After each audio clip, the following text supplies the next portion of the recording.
నిర్గచ్చంతోర్కబింబాన్ నిఖిల జనిభృతాం హార్దనాడీ ప్రవిష్టాః. ఏమండి మీరేమన్నా చూసారా? ఆ సూర్య నాడులు బ్రహ్మరంధ్రం గుండా హృదయ నాడుల్లోకి ప్రవేశించడం మీరు చూసారా అంటే అప్పయ్య దీక్షితేంద్రుల వారు ఛాందోగ్యోపనిషత్తుని ఇక్కడ ప్రమాణంగా చెప్తున్నారు. ఆయన ఛాందోగ్యోపనిషత్తులో ఈ మంత్రం ఉంది. అథయ ఏతా హృదయస్య నాడ్యః. సూర్యుడి కిరణాలను గురించి వర్ణిస్తూ ఛాందోగ్యోపనిషత్తు ఆ కిరణములు ఏమనుకుంటున్నారు? హృదయానికి సంబంధించిన కిరణాలవి. తద్యథా మహాపథ ఆతత ఉభౌ గ్రామో గచ్చతి. ఎలాగైతే రెండు రాజ్యాల మధ్యలో ఉన్న మార్గము ఎట్లాగైతే ఆ రాష్ట్రాన్ని ఈ రాష్ట్రాన్ని పొందుతుందో అలాగా ఇమంచ అముంచ ఏవమేత ఆదిత్యస్య రశ్మయః లోకో గచ్చంతి ఇమంచాముంచ.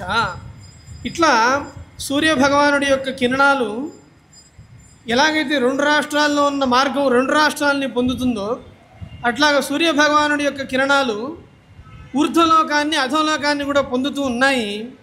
ఇట్లా అముష్మాద్ ఆదిత్యమండలాత్ ప్రతాయంతే తాహ ఆసు నాడీషు సృప్తాః ఆభ్యః నాడీభ్యః ప్రతాయంతే తే అముష్మిన్నాదిత్యే సృప్తాః అని ఛాందోగ్య శృతి. ఆ సూర్య నాడులు అనగా కిరణములు ఆదిత్యమండలం నుంచి బయలుదేరి ఈ హృదయ నాడుల్లోకి ప్రవేశించి మళ్ళీ ఈ హృదయ నాడుల నుంచి బయలుదేరి సూర్యమండలంలోకి ప్రవేశిస్తూ ఉంటాయట. ఇట్లా ఆదిత్యమండలం నుంచి అవిచ్ఛిన్నంగా వ్యాపించి శరీరం అంతటా కూడా ప్రసరించి హృదయ నాడుల్లో ప్రవేశించి మళ్ళీ ఈ శరీరంలో ఉన్న నాడులు అమాంతం సూర్యుడి దగ్గరికి వెళ్తూ ఉంటాయి. హీరా రతన్ మాలిక్ అనే ఓ వ్యక్తి ఇది అటల్ బిహారీ వాజ్పేయి గారి గవర్నమెంట్లో ఈ విషయం జరిగింది. ఆ రతన్ మాలిక్ అనే వ్యక్తి ఏం చేశాడు అంటే 411 రోజుల పాటు కేవలం సూర్య కిరణాలని పానం చేసి నిరాహారంగా జీవించి ఉండగలగడం అనే విషయాన్ని సాధించాడు. దాన్ని గుర్తించి దానికి హీరా రతన్ మాలిక్ టెక్నిక్ అని కూడా పేరు పెట్టారు వాజ్పేయి గారి గవర్నమెంట్లో. అట్లా సూర్యమండలం ఆ సూర్యమండలం నుంచి వచ్చిన నాడులు శరీరంలోకి ప్రవేశించి మళ్ళీ సూర్యమండలంలోకి ప్రవేశిస్తూ ఉంటాయి. అందుకనే రామాయణంలో మనకి రాముల వారు ప్రవిశ్యతు మహారణ్యం రామో రాజీవలోచన అని ఆ ఘోర దండకారణ్యంలో ప్రవేశిస్తున్నప్పుడు అక్కడ కొంతమంది మహర్షులు పంచాగ్నుల మధ్యలో తపస్సు చేసే మహర్షులు, కొంతమంది జలాశయంలో ఉండి తపస్సు చేసే మహర్షులు, కొంతమంది సూర్యుడిని చూస్తే ఆ కిరణ పానం చేస్తూ ఉండే మరీచిపులు అనే మహర్షులు కూడా ఉన్నారు అని మనకు అక్కడ కూడా కనిపిస్తూ ఉంటుంది. అంతేకాకుండా ఆదిత్యస్య వై రశ్మయో దేవా మరీచిపాః. దేవతలందరూ కూడా లోకంలో సమర్పించే హవిర్భాగాదులన్నింటినీ కూడా అర్ఘ్యము మొదలైన స్వాహాకార సమన్వితములైన హవిర్భాగములన్నింటినీ కూడా కిరణముల ద్వారా స్వీకరించి దేవతల ఆ కిరణాల ద్వారా ఆ హవిర్భాగాల్ని తీసుకుంటున్నారు అని ఆదిత్యస్య వై రశ్మయో దేవా మరీచిపాః అని మరో చోట కూడా చెప్తున్నారు. ఇట్లా నిర్గచ్చంతోర్కబింబాన్ నిఖిల జనిభృతాం హార్దనాడీ ప్రవిష్టాః. అట్లా ఆ నాడులు ఇంకా ఎట్లాంటివి అంటే చెప్తున్నారు.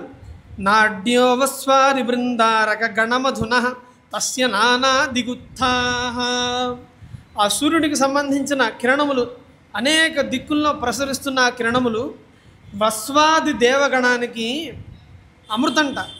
వస్వాది దేవగణానికి ఆ కిరణములు ఆహారంగా ఉన్నాయట.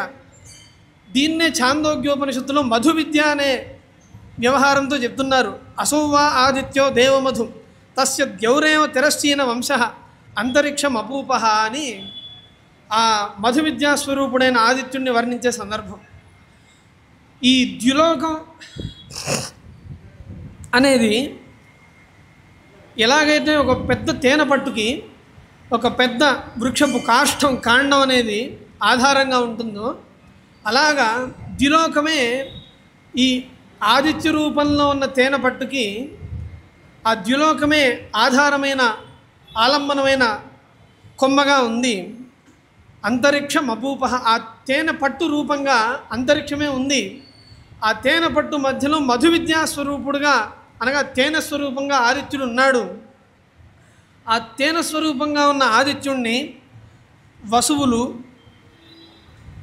రుద్రులు, ఆదిత్యులు, మరుత్తులు, సాధ్యగణములు వీళ్ళందరూ కూడా ఆ తేనె పట్టులో ఉన్న మధువును గ్రోలుతూ వాళ్ళందరూ కూడా సూర్యుడిని ఉపాసన చేస్తున్నారు అని ఛాందోగ్యోపనిషత్తులో ఉంటుంది.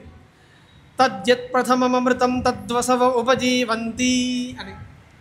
ఆ సూర్యకిరణాల నుండి ఏదైతే అమృతం వెలువడుతుందో ఆ మొట్టమొదటి వెలువడే అమృతాన్ని ఆధారంగా చేసుకుని వసువులు జీవిస్తూ ఉంటారట.